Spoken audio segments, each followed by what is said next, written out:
정성 들인 표고버섯 재배를 다 망쳐버린 건데요. 개 쳐도 소용이 없어요. 이거 뚫고 들어와요. 다 무너뜨리고. 네, 이렇게 피해를 막기 위해 철조망까지 쳐봤지만 소용이 없다고 합니다. 소울음 소리가 나니까 나는 소가 산에 올라온 줄 알았더니 전 크다고 하더라고요. 목격한 사람들이. 이 뒤에 보면 이 뒤쪽으로 많아요. 일로, 이쪽으로. 그러니까 산길을 따라가면 만날 수 있다라는 얘긴데요. 그 정체 뭘까요? 자, 먼저 안전한 산행을 하기 위해 야생동물 전문가와 함께 저희가 찾아보기로 했습니다. 탐방로를 조금 벗어난 길. 자, 그런데 이쪽에 와봐요. 뭔가를 보여줍니다. 잠깐만요. 이거 평범한 낙엽 같은데? 네, 이거는 오소리가 먹이질 하느라고 저 낙엽을 다 파헤쳐 놓은 거예요. 아까 오소리가 나무에서 떨어진 열매나 땅속벌레를 찾기 위해서 열심히 파헤치는 흔적이라는 겁니다. 자, 그렇다면 혹시 범인의 정체 오소리인 걸까요? 오소리는 오늘의 범인이 아닙니다. 오소리는 거의 민가의 피해가 없는 걸로 알고 있어요. 오소리가요, 깊은 산속에 살고 주로 밤에 활동하는 야행성이다 보니 마을 주민들과 마주치기는 어렵다는 겁니다. 자, 그러면 산속으로 더 깊이 들어가 보겠습니다. 왜 이렇게 빠르죠? 저희 따라가느라 고생 좀 했습니다. 자, 그렇게 가다가 진흙 물웅덩이를 발견했습니다. 돼지가 와서 모욕을 했더니 않아요, 여기가. 여기서 모욕하고 저 나무에 가서 비볐네요, 보니까. 여기서 흙 묻어 있잖아요, 여기.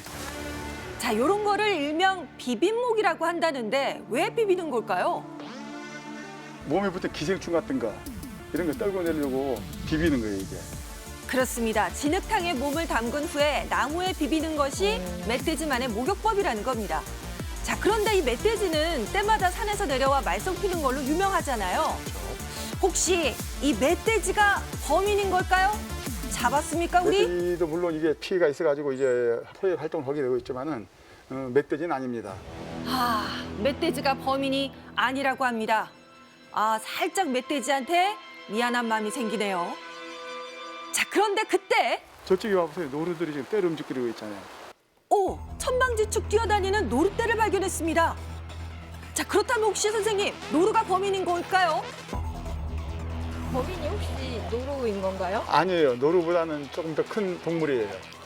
계속 틀리네요. 자, 그런데 말입니다. 범인은 항상 흔적을 남기기 여기가 마련이죠. 많이 까먹었잖아요. 끝에가. 가만히 봐봐요. 이거 전부 다.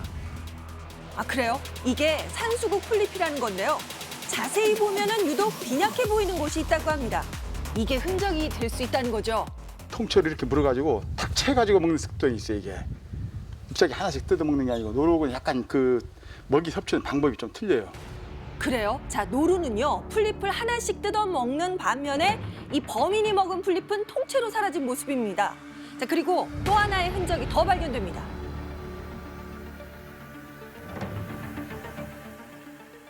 뿔을 한번 낚아게 돼가지고 새뿔이 나온 후에 이제 뿔 겉에 있는 피부를 벗겨내려고 여기한테 비비는 거예요, 여기다가. 자, 이렇게 뿔을 긁은 나무까지 보이는 건데요. 자, 범인은 우리와 멀지 않은 곳에 있는 것 같습니다. 자, 그런데 그때 네, 저쪽에 한번 봐볼게요. 저거 뭐예요? 드디어 사슴이에요. 범인을 만났습니다. 꽃사슴 같죠? 네, 우리가 알던 근데 꽃사슴과는 조금 달라 보입니다. 그러게요. 원래 이런 모습인데. 네. 봄이 되면 굉장히 하이하게 실어 이제 털에 이제 흰 반점이 생기고 가을에 접어들면서 이제 모색이 이제 그 약간 검붉게스로 변합니다, 이제. 순수해 보이는 큰 눈망울에 사랑스러움의 대명사로 네. 불리는 꽃사슴. 근데 우리가 찾던 범인이 꽃사슴이었습니다. 의외로 예상 밖이었죠. 그렇네요. 네.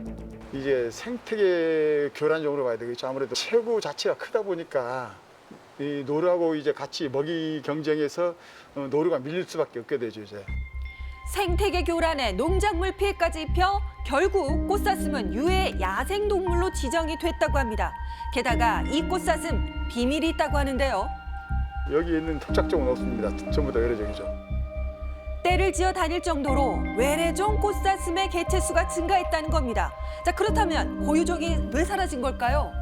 원래는 제주도에 그 대륙사슴이라고 서식하고 있었는데 1920년대 일제시대 때 그 일본 엽사가 마지막 남아있는 사슴을 포획함으로 인해서 공식적으로 멸종이 됐습니다. 그렇습니다. 이후에 고유종은 사라졌고요. 다양한 경로로 유입된 꽃사슴은 급속도로 증가했다고 합니다.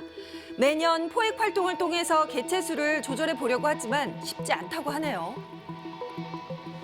사실은 생포에서 어느 정도 관리도 하고 그래야 되는데 잡아 없애는 것도 어려운데 생포는 더 어려울 거 아닙니까? 관리에 있어서 완전 딜레이만 빠져 있는 그런 이제 상태고요. 지금 현재로서는 이제 없는 실정입니다.